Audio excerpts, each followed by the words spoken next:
Wakenya wenzangu, hamjambo? Naitwa Samuel Sane. Niko hapa na siko hapa. Niko mbali sana. 6,000 kilometers away from Kenya. I'm in a city known as Hyderabad City. A place known as Bengampet, Prakash Nagar Street. This is a city I love so much, unlike other cities in the country of India. Why do I say this? I first came here last year. I remember it was September, and I came here for treatment. At least I got another chance to come back here, and I love this place so much. Hyderabad has high number of population. 12 million people. You can see it's at night, and I'm telling you, the buildings here, they are so many, even exceeding our population in Kenya. The whole population in India is 1.4 billion. One thing I like these people, they have a heart of humanity. Hawa watu ni wazuri, wangwana kabisa. Watu wazuri sana, wana mapenzi, wanapenda watu, wageni, hawaangalii, hawana ile kitu tunaita racism, no, ile ubaguzi wa rangi, no. Waindi wa hapa ni wazuri sana. Pili, hawana corruption, jambo ambalo linanitia moyo sana. Hawa jamaa wanapenda watu.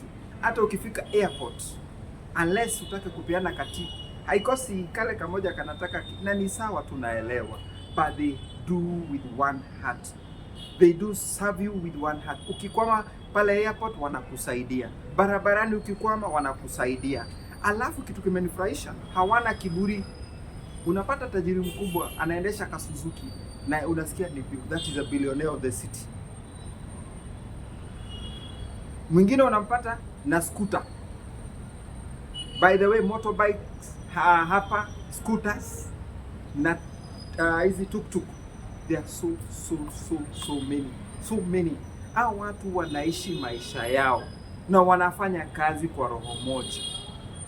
Hawa watu nasikianga India ni maskini. Wacha nikuambie ukweli, mimi sijaona umaskini wa India. Hawa watu wako mbele, wametuacha 15 years ahead. Kuwafikia wa jamaa ni wengi sana.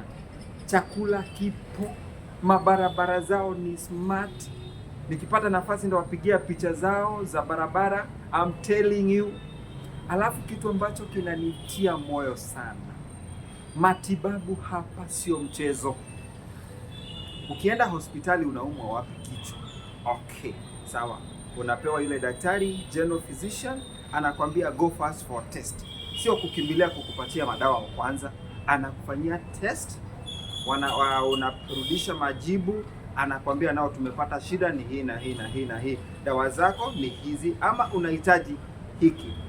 Hawana corruption paka kwa matibabu. Even the prices zao za hospitali very fair. Yani pesa hospitali hapa huwezi shindwa kujimudu for treatment, unless you have a complex problem like major surgeries. Hizo zina gharama ya juu, lakini sio vile, and you are guaranteed of your treatment. These people are not a joke. That's something I like about India. No corruption kama kwetu Kenya, na hii kitu ndio ina affect Kenya na pia Afrika nzima.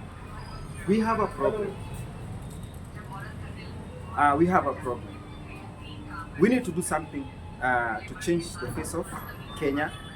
We act against corruption in Kenya, and all shall be well. I'm telling you, my people, let's go to our politicians. Kitu ambacho kinatusumbua ni kitu kinaitwa corruption. We have corruption in Kenya. Unapata mumenichagua kama Samuel Sane mheshimiwa wenu, na ninafurahia mnaniita mheshimiwa. After nishaingia bunge, nimeanza kupata mshahara. Sasa hata kuwatembelea watu wangu ni shida. Negligence, ignorance nafuatana na corruption. Na by the way, tunaabudu corruption kama Mungu wetu. By the way, kuna kitu ambacho nimejifunza. corruption sana sana iko kwa dini ya Wakristo. You will find Christians, they are the same people you find in the office. They are giving you trouble, they are giving you stress. We need to act on this. We need to change. We need to be Christians, real Christians. Let me ask you, in India you find so many religions. Others worship their own gods. Muslims are there, Christians are there, but they are very different and very friendly, so good people. I'm telling you, my people. Let me go to politicians, because this message is for you. Why do you like you people to suffer? And they have given you mandate to work for them. Do you know that salary they pay you will curse you? Are you aware of that? If you don't deliver what they are paying you for, that money will be a curse to you and your family if you don't know. And you should know it today. You are either governor, you are either member of parliament, you are either senator, you are either an MCA or women rep, name them, all of them, or you are working for any particular government office or even in a private sector. If you don't deliver according to your payment, to your salary, then that money will lead you to curses. You should give it to the best to your people. Another issue here, you will find children in my county, Kajiado, they don't even have food. And you are there. Instead, you take civic education on how to do farming to these families. They have their own food. You find a child is keeping a meal. Today is on a Monday, yeah. Tomorrow I want to go to school because I'm hungry. You will find children taking dirty water in schools. They carry dirty water. And it's a great shame for our country, my people. Our roads are in a mess. Go to Nairobi here. I remember that particular place I drove my car. It was near Marikiti. So many potholes. Go to Landis Road and all other places. My people, where are we doing things? We leaders, are we doing these things to our people? Why is there so much corruption? That money you take as a salary and you don't deliver to your people, it's a curse. Corruption. Now and then. We need to have better hospitals.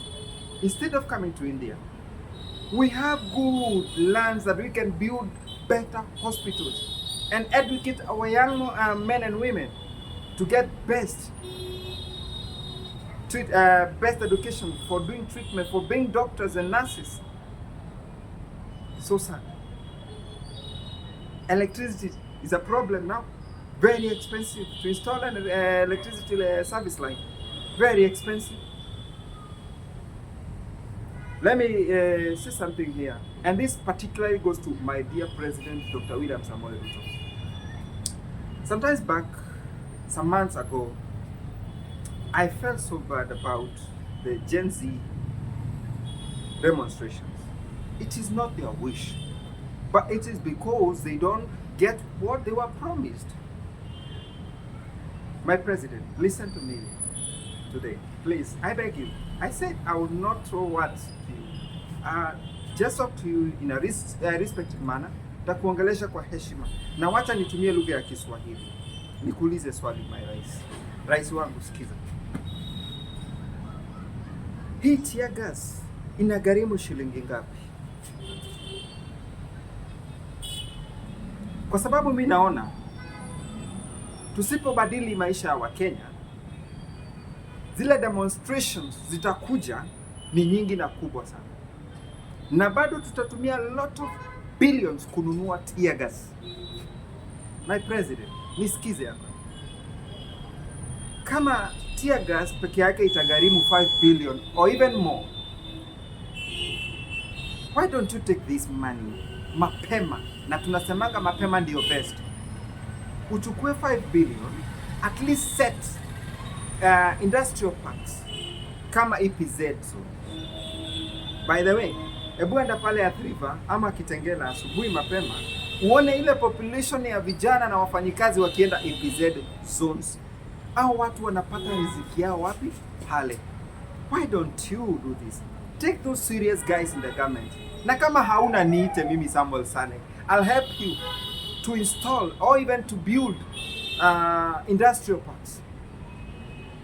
Weka wa vijana wafanye kazi pale. Ni mashini tutaendea mahali tutaendea, kama ni China ama kama ni mahali kunaitwa Germany. Good machines za kufanya biashara, za kufanya production. Hawa vijana wapate nafasi ya kazi. Ukiajiri vijana kwa industrial park moja wapate vijana 500. At least umeondoa shida na poverty from that part. Haya, fanya hivi. Do your budget. Tafuta at least 500 billion. Just only for industrial parks. Wachana na mabarabara. Wacha MPs washughulikie mabarabara na fuel levy na kila kitu. Forget about all those things.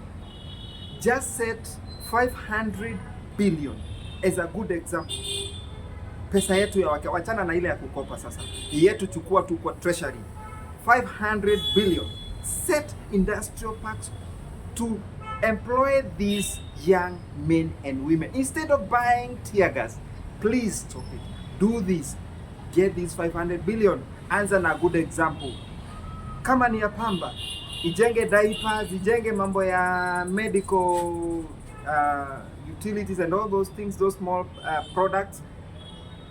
Set hiyo. Toothpick sisi tuna import kutoka China, imagine. Na tuko na bamboo tree hapa.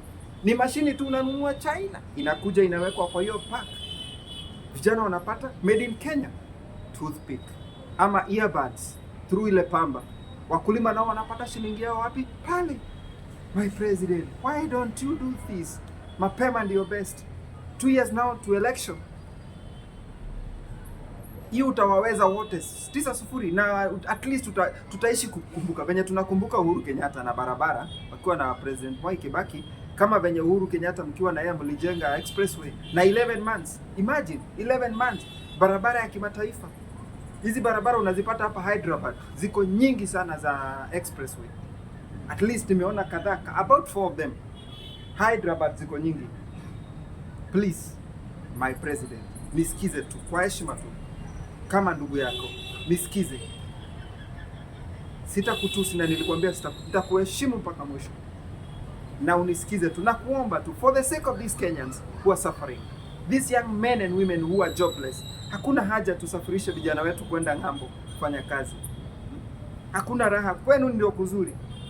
Wanasema east or west, home is best. At least tupate hizi companies ambazo zitatusaidia, food processing companies. Wakulima wakilima viazi pale Nyandarua, zinapelekwa wapi? Pale. Mnaona juzi watu wa KFC wanatoa, mpaka tukalalamika, walikuwa wanatoa viazi kutoka US. Kuku kutoka US. Why not in our country? And it is very possible, just very possible. Kama mnajenga barabara ya 11 good months inamalizika na ni barabara ya billions, why not industrial parks at least to inject these young men and women to these companies, to these factories. Industrial parks wafanye kazi zao pale. Mheshimiwa Rais, naomba tu usinunue Teargas. Don't buy Teargas. Don't buy Teargas. Mapema ndio best. Changamkia kutafuta pesa ya industrial parks na factories. Tujengea wa vijana nafasi za kazi. Mimi nakuomba tu. Na hii naomba tu nafasi hii kufikie. Hii message kufikie. Please. May God bless Kenya. And may God bless you. Asante.